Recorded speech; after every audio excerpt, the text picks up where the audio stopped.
Okay. So hello, welcome, James. Thank you for joining us at the Revenue Revolution podcast. So for our listeners out there, James has quite an amazing background, an author, I believe, as well as a founder. And more recently, I think your main focus is as founder and CEO of Sales for Startup. Is that right? Yeah, that's correct. Yeah, I'm sort of a B2B salesperson by trade. Yeah. Sold anything from 2K deals up to £2 million deals in a single transaction. So I know what it's like walking the streets, and I know what it's like, walking on the 56th floor. Yeah. So yeah, I've been there and done it. I've done most sides of the sales cycle. Full 360 roles, we used to call them back in the day. Yeah. But now obviously we've got more delineation in terms of who does what within a sales process and sales cycle. Yeah, absolutely. Awesome. Well, I think one of the reasons we were keen to get you on is because obviously at Sales for Startup, you're in a unique position where you work with several companies, possibly simultaneously. And so you've got a perspective of understanding what challenges are common, what kind of solutions are working across these areas as well. And, if there's any variations you've seen from sector to sector as well. So let's get straight into it. And I guess a good starting point as ever is, everybody knows that the landscape is changing, right? It's not the same as it was 36 months ago, let alone 24 months ago, let alone 12 or even 6 months ago. And so what are you seeing at the moment in terms of the landscape when it comes to sales and in particular converting deals within the funnel? And what kind of strategies are you seeing as a result of that to adapt to this? Yeah, I'm certainly seeing elongation of the sales cycle for many. We analyze over 30 B2B SaaS companies the quarter just gone, and the average sales cycle has gone up from quarter to quarter as well. So we're looking at delays of anywhere between 2 to 3 months on top of the typical sales cycle for that company. So sometimes that can be 50% increase in their sales cycle. So I'm definitely seeing that across B2B SaaS at the moment. I'm seeing a lot of complexity in terms of getting things signed off as well, in terms of procurement, ISO clearances as well, data regulations, a few new legal clauses as well. So even when you're sort of, got the initial verbal yes, it's not signed on paper for a little while yet. So for some, that could be quite challenging and also confusing at times as how they navigate the labyrinth of getting sign-offs from enterprise clients. Yeah, absolutely. And I think we're hearing that universally across anybody we speak to, any kind of leaders within sales or even AEs and individual contributors. So what sort of strategies, I guess twofold, are you putting in place as a business yourself to onboard your own clients? But what kind of strategies are you recommending for your clients as well to overcome these new hurdles that they might not have come across before? Yeah, really good question. I think we're in a very fortunate position where we also get to drink our own champagne. So we practice ourselves and we also put it in clients. And also we go into lots of different B2B SaaS companies where we think, oh, that could really work for us as well. So it's a very interesting continual learning process for us. So I think a couple of things. I think first, when people think about optimizing the sales process, shortening the sales cycle, increasing sales conversion, they are some of what similar thing. I think there's kind of three main categories that you can look at in order to improve the outcomes in those areas. The first is that you've got to look at your proposition. So that is your messaging, the way in which you pitch, the way in which you communicate what you do, how you do it, what value it brings, when that value is brought, even down into like pricing and contracts as well. So that's the first area, proposition. The second is the people. So the people doing the roles, how skilled are they? How familiar are they with the process and the tools they need to do their role? And also, how familiar are they things with like navigating negotiations and procurement, things like that as well. So there's kind of a skill and competence part on the people part. And then the third is the processes as well.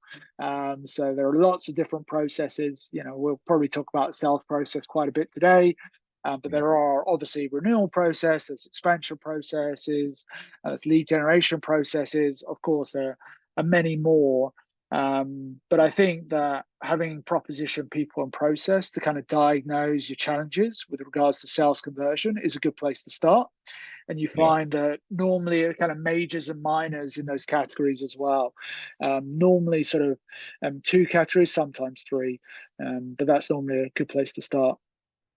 Awesome. And I agree with you. I think it's becoming more and more complex. And I was reading a report from Gartner yesterday, and they were explaining that the sales process is about achieving specific milestones now, as opposed to a funnel as it was perhaps a few years ago.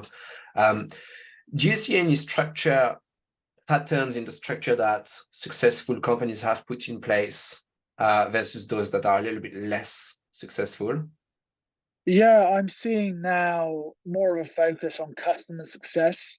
I think that's also garnered by the changing investment landscape. So we aren't seeing, obviously, that sort of dry powder or that basically excess cash within the market, and also a longer time to fundraise as well for SaaS startups. So yeah, that's something I've seen quite a lot in terms of the different structure. I think also the people setting up as well are looking at the kind of sales development representative role has also changed quite a bit, I think, in the last sort of 2 to 5 years. And even over COVID, I think that role has changed somewhat as well. We're seeing companies sort of using SDRs as almost like advocates and sort of almost mini influencers within their space. They're kind of serial educators and content creators, which is a really interesting point in leveraging social media. So that was quite new. We didn't have kind of evangelist roles, even 4 or 5 years ago, especially coming from that kind of SDR role into the company. So that's definitely changed. But I think that going back to the investment landscape, net revenue retention and obviously growing those existing accounts is an area that still is one of the weakest areas in terms of our scorecard that we take with SaaS companies. And that's also less risk for a new investor at Series A and Series B, is that you can continually grow accounts. And I think the net new logos is almost a passing fad. They look at it for like 5 seconds on the investment deck, and then they look at how many users you've got in that account, how many did you have in day one, how many have you got day 100, how many have you got day 365. Because logos on a screen, I think people have become a little bit wary of that, and they're actually thinking, okay, you sign, for example, Deloitte, but Deloitte has 440,000 employees. So how many users have you got right now? Well, I've only got 110. Well, we've got some way to go in order to grow that account, right? Absolutely. Yeah, and I think that's an interesting point you make. I think a lot of the conversations I have with people now is the focus on net revenue retention as well, for those exact the same reasons that you said. It's almost an easier bet as well. If you've got your foot in the door properly, then and you've proven your value, you've got the ability to expand. You've got advocates within the business as well. But with it, when you think about the setup of companies, it goes in one or two ways. So you might have your customer success team, and they might just take all of the responsibility. So I'm servicing the account. I'm also going to look to expand this account as well. Or you might have separate teams, right? You might have your customer success team, and you might have an account management team who are put in place to drive that as well. And as such, what we're finding is, or what I'm seeing at least, is that the skills and the traits that are required within this personnel that you recruit to do the role has changed, right? It's not your typical hunter versus farmer. What kind of attributes are you seeing to be important for people who are successful in these roles to have that ability to firstly have a nose for it, understand where there's an opportunity to expand and uncover it, but then actually going through to expand? Yeah, I think one of the really undervalued skills in customer success is marketing. And to break that down a little bit further, that's around copywriting, I think is a really valuable skill. Real sort of a high attention to detail in terms of proofreading. You're creating a QBR docs, you're creating customer walkthrough videos, you're explaining someone the expansion of the utility of that product or software. And so I think, really good communication skills, and ultimately that's part of marketing for me, I think is, really important. I've even seen some heads of customer success, VP of customer success, come from a marketing background originally. And I think that skill set, especially in like large, enterprise sales, is really valuable, because you do need to think of things as to, what can be scaled. And obviously, if you're using effective digital tools, rather than maybe sending, for example, an email back to a client on how you do a particular feature, why don't you create a blog, with a video walkthrough within it, so that you can service that value to future customers as well. And that's, some of the sort of marketing brain that I think is really valuable in those communication skills within customer success. There are obviously a lot more as well, but that's one of the things I think that's changed, of late. Yeah. I think the lines are getting blurred, and I think that's probably a good thing as well, to be a little bit more polyvalent as opposed to extremely good at one thing. Something I'm really interested in, James, if you don't mind, like your business essentially takes early stage startups to success, like, and a lot of this, I guess, is dealing with founders. How do you manage that when there's obviously a lot of emotions, a lot of personality involved, perhaps a little bit of anxiety as well? What's your feedback on your experience so far? Yeah, well, we've worked with 85 clients, so we've seen, I think, pretty much the full spectrum of founders as well. I remember there was a test as well. I forget the name of the test, but Ocean, that was it. It's a personality profiling tool. We used to use it, and then we realized that most of our founders had high neuroticism, within their personality, and we thought we should stop doing this test because maybe the founders might feel a little bit less worthy or less competent, but they are, to take some of the risks and ultimately feature into the unknown. Founders are, especially in that early stage, which we're working with, is sort of 10 to 50 employees, about 100K to 3 million in terms of ARR or turnover. There's a lot of emotions at play. I think a lot of it is we find is obviously providing an intelligent argument as well, and providing the data obviously to support that. But also, one thing that I teach my team is always expect the pushback as well. There's so many times where founders have said no, and then 2 or 3 days later they've come back and said, yeah, I've given that some thought actually, and I think we might actually pursue that as an option. So I think there's a sense of like obviously proof and camaraderie, and also resilience, I think, because even in my first couple of clients that I personally manage and led the projects on, I remember in the first sort of 30 days, a CEO turning around to me and saying, oh, James, I don't think this is going to be one of your double revenue case studies. And we were like day 21 at that point. And I was thinking, wow, this is tough. And he said, I think maybe we need to talk about our contract and our agreement. I was thinking, wow, we're 21 days in, and he's wanting to sort of double or triple the revenue of the company. If that was the sort of modus operandi for making decisions, it's challenging. But yeah, luckily we saw that through, and the company went 4x within 9 months. So it was a successful deployment. But it was a strong wake-up call as to how eager founders are for results at an early stage, and finding that kind of optimum sales and marketing strategy is like really, really important to them. So they do get quite kind of emotional and attached to the outcome. Well, we'll certainly have a few emotions internally as well. What we tend to see is there's a strong link between the way we communicate internally and what we're able to achieve. And often it's almost binary, right? If we are very good at communicating, then any projects get achieved. If we are not, for whatever reason, it could be, like a bandwidth, or it could be stress, or it could be whatever happens on the outside, then the projects are much harder to actually get pushed to completion. Have you seen tactics or any methodologies that work well for communications, both internal communications as well as communications with partners? Yeah, I found that being clear on the expectations and also giving an example of the expectation is very important. So, for example, you're trying to, build a landing page as an example, and you say, "Oh, I want this landing page, I want to achieve these outcomes, etc." But providing like a lateral sort of proof or another example of what like another good landing page might look like and what you would want your one to look like, then when they come back, you can obviously show the mirror. And even when that person's going through that building of that landing page as an example, they can see, okay, this is what good looks like.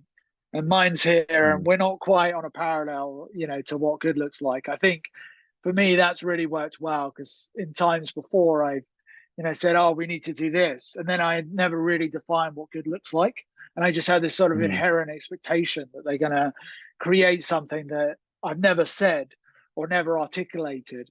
So that's one thing that's helped. And then I think the other part is that it was a corny phrase that I saw the other day, but it is helpful, is that really leadership is the right way around, rather than often it's the wrong way around by other people.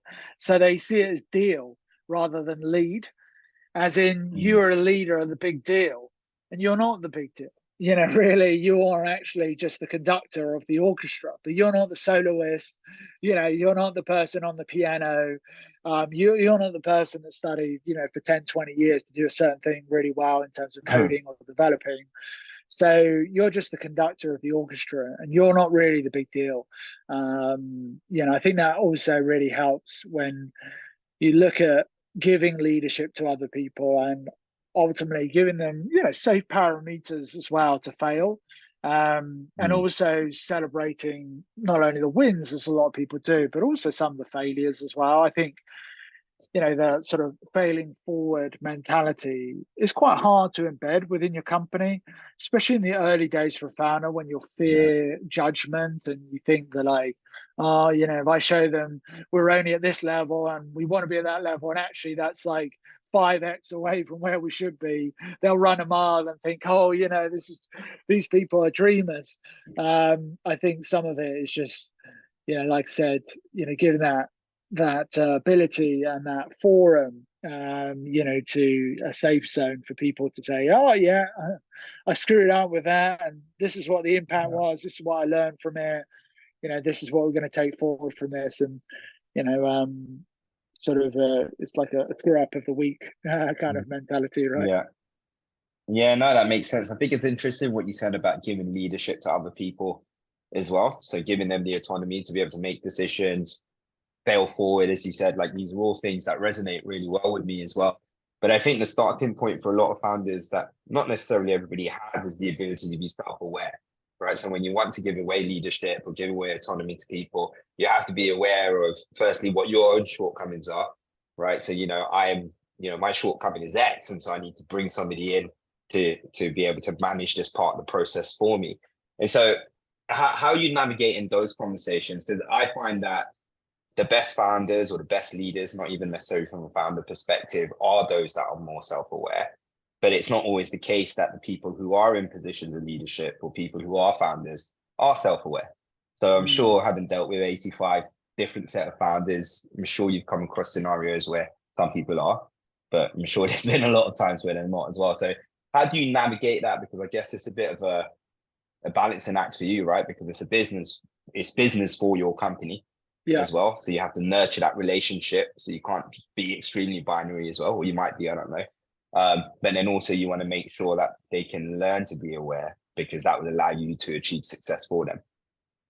Yeah, I completely agree. I think that, I think when we look at sales and business development and even SaaS, then, a lot of the contributional authors out there are saying a bit like some sort of gym program, that it's almost like you do all these things and like you never fail, you never, don't do that, review call before the proposal, all these like tactical things. And I think we are human, and that's why, like, even when I talk about proposition, people, process, they're in that order for a reason. Is that, people take a message to market, and then the process optimizes, the efficiency and effectiveness of those people. So I think, like, for me and the founders of becoming self-aware, I think firstly connecting on an emotional level first is often actually an oversight for many. Asking them really where they feel sort of alive and where they feel in their flow zone is important. Knowing where they feel trapped or inhibited, or kind of maybe they deem themselves less valuable in that instance or that arena or domain. So really, getting to know the founder on a personal level, I think, is really important. And then, from that as well, you can then have the sort of logic element as well, where you're obviously looking at certain processes and certain things, and you understand, like, why are they feeling like that? What's like the deep rooted sort of emotion behind that problem? Because it's not actually about doing, I can't do, outbound emails as an example. That's not the problem. The problem is often the fear or the judgment, or the lack of fear of lack of technical skill or screwing something up. That's really where it lies. And I think the other thing, just coming back to leadership, is that when we interview people, I think I've interviewed, even personally, over 500 people, and one thing that always amazes me, and I think this would help other leaders out there, is a lot of people don't actually know what are their key values, what are the drivers behind their decisions in life. And I think that if you actually understand the human needs of people, everyone is different. There are a lot of similarities between people, but the way in which they kind of seek or get rewarded for that need is different as well. So, for example, for me, certainty might mean something different to you, but we still have kind of certainty and security at the top of our list, maybe potentially. I mean, most founders might, that would probably be lower down, but you get my drift, I think. Yeah. And I think that would be really valuable for people in a leadership point, as well as hiring people, to uncover what are the key drivers behind your decision. Like, for me, for example, my primary driver in decision making is personal growth. So I will always look for things in which to grow and to develop, and that will sometimes, go above, other elements, like it might be sort of finance or something like that. They will slightly conflict for me, because in my value set, growth is higher than financial reward. So I will sometimes take more financial risk in order to grow at a greater level. So that's quite important, I think, leaders to uncover. I agree with you. In fact, Hitesh and I had that conversation maybe 3 weeks ago, 4 weeks ago, about, okay, what's your why? What's driving you? And we knew, top line why we were doing it. And then obviously we're trying to sell the same problems as you do, James. It's already about conversion, enabling processes, workflows, and all of that. But the personal whys, we never really touched on. And the conversation was really interesting. Prospection, coverage versus conversion. Where do you feel like it's at the moment? Yeah, I think that I'm biased for my answer to this question, but I think conversion comes first and coverage comes later. I think if you've got an offer that converts and you know that that messaging resonates with your target customer and your target buyer, it's a lot easier then to build a pipeline campaign, knowing, that customer inside out, and then sort of modeling, expanding that through digital means. There is obviously an element that you've got to obviously have those conversations at first in order to uncover that. Of course, yes, that is an element of pipelining build, but that's normally at the much earlier stage. That would be sort of pre-seed. We would be at that point. But I think at sort of seed and Series A level, I think conversion for me is the quickest route to revenue. And ultimately, that's often what our founders want. They want to see results from the work that we have with those companies. And then they say, can we do more of this? can we set our sites bigger? Can we, instead of signing 5 customers, can we sign 20 customers? And how would we do that? And how many leads would we need in order to do that? So now they're starting to think bigger, but from a different context, which is one that they know that they've got an offer that converts, the pricing is on point and easy to understand. So I think, conversion for me is also a, for me and for many others, I think also predicates more consistency in terms of developing and improving that area. Whereas I think with pipeline coverage, your creative sort of mind and also the field of marketing as well is always looking for something new to do. And I had this conversation with a panel of SaaS marketers recently as well, is that when they talked about marketing throughout the customer lifecycle, a principle I agree with. But I then asked, okay, well, which one of you can show me an example from the last 9 months where you improved the marketing at every single element of that process? There was like silence, in the room. And then I thought, well, this is whereas in the sales process, I think that's a lot.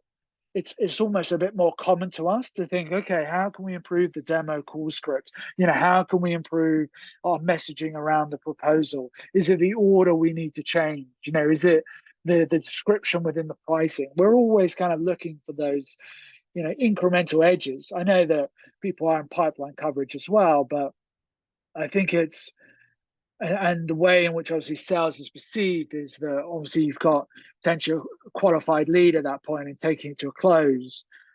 You're almost like you're on the journey already. You're on the train. You've already bought your ticket. It's kind of like, where are you going to end up, really, which is the question.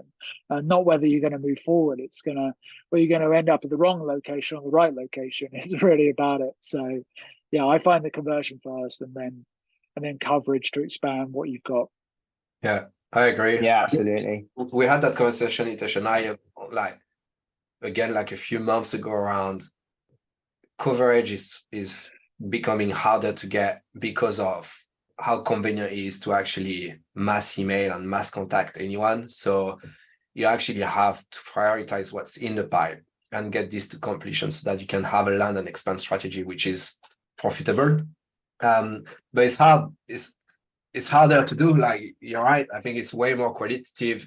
It's about being uncomfortable about what you're doing wrong, identify where there are opportunities within your own process, and that's not really enjoyable to do most of the time. So where James, there's a lot around content we've been speaking about, and then using multi-channel approach.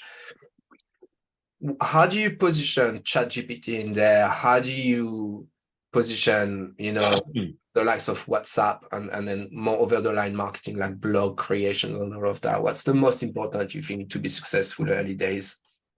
Yeah, I think early days, I'm kind of a little bit contrarian in this, is I think kind of optimizing one channel first rather than going omni-channel. Yeah. I do agree that you have interactions on multiple channels, but I think it's almost spreading yourself too thinly early on, especially with the companies we operate with in the sort of 10 to 50 employee market. You've only got a certain amount of resources, certain amount of time, certain amount of money in which to invest.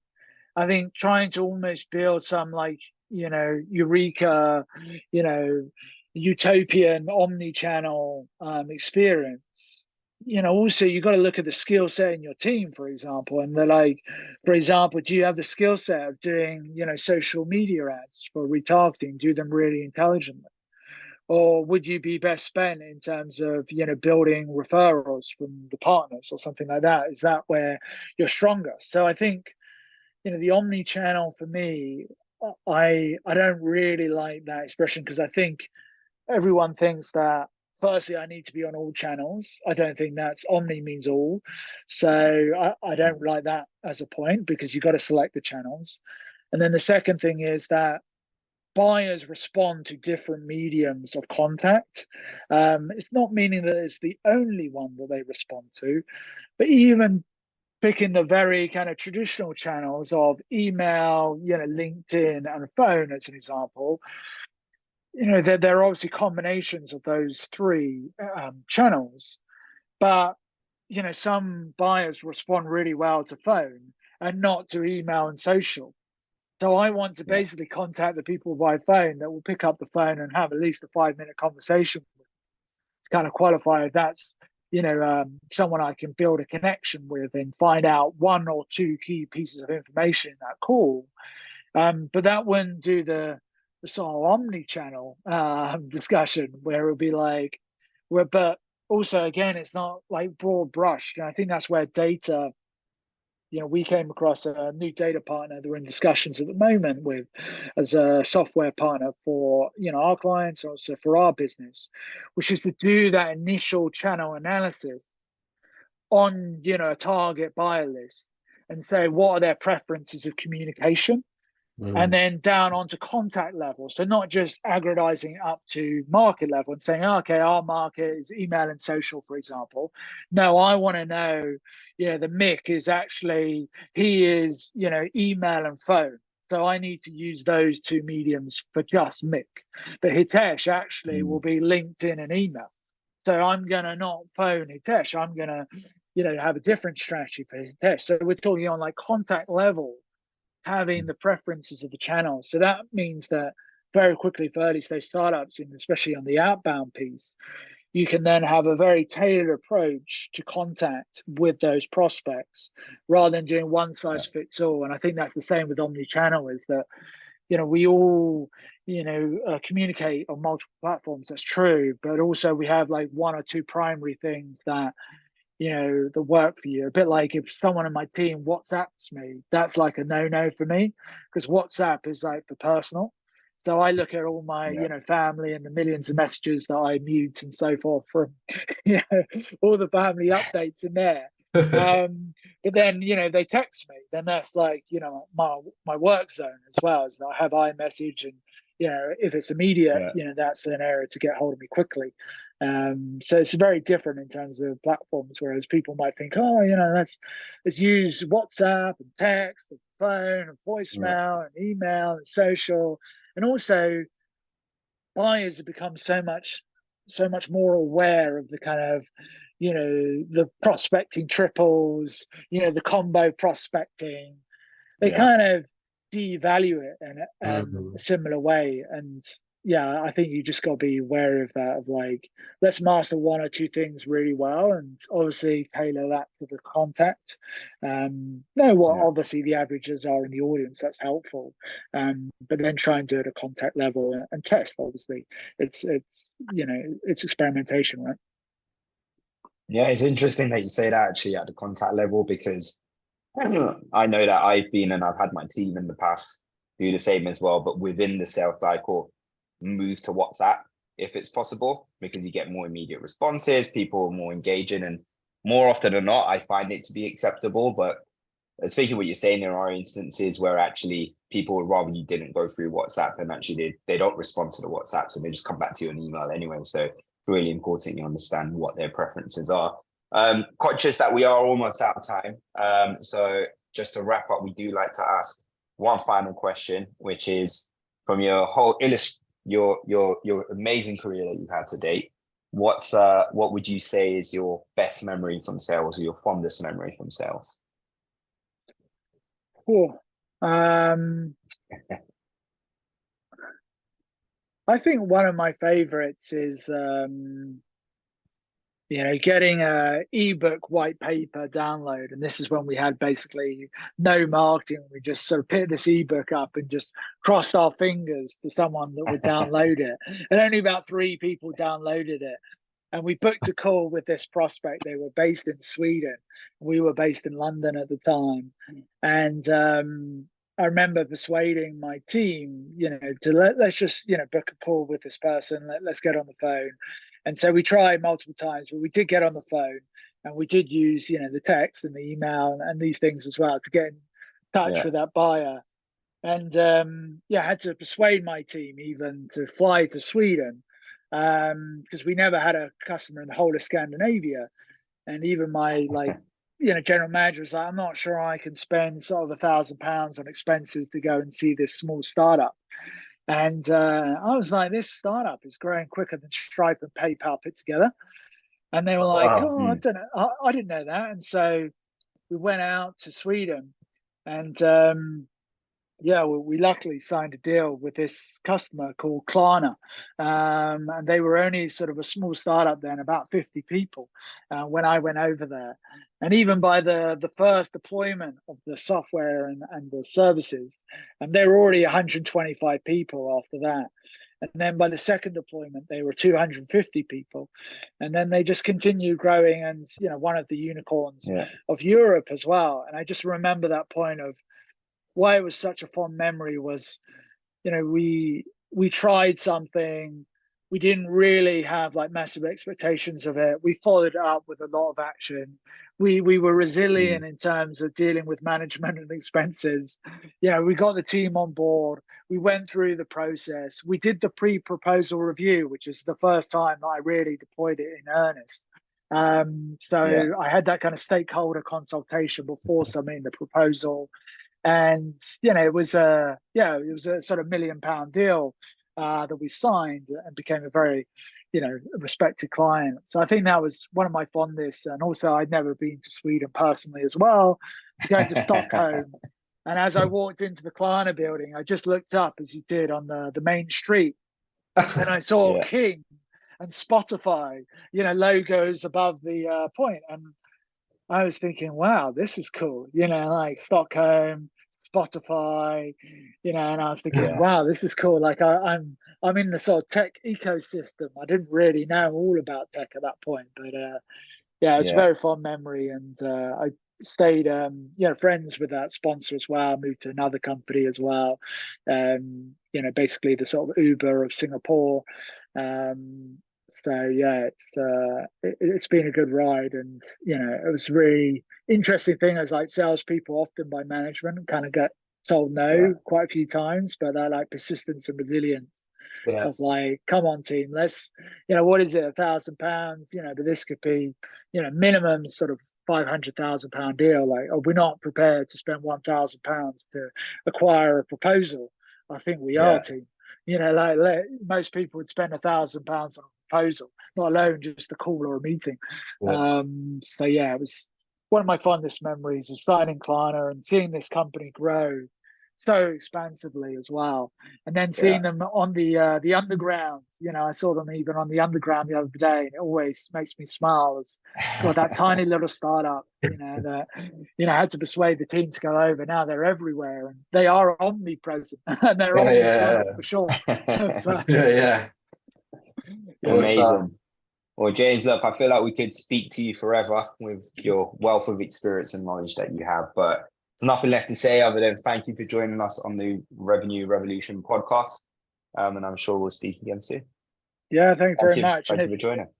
If anyone has any questions around sales conversion or optimizing it, happy to provide some tips and tactics as well to improve your sales conversion at your startup. Awesome. Amazing. Thank you very much. Thank you, James. Cheers, team. All the best. Bye-bye. Bye.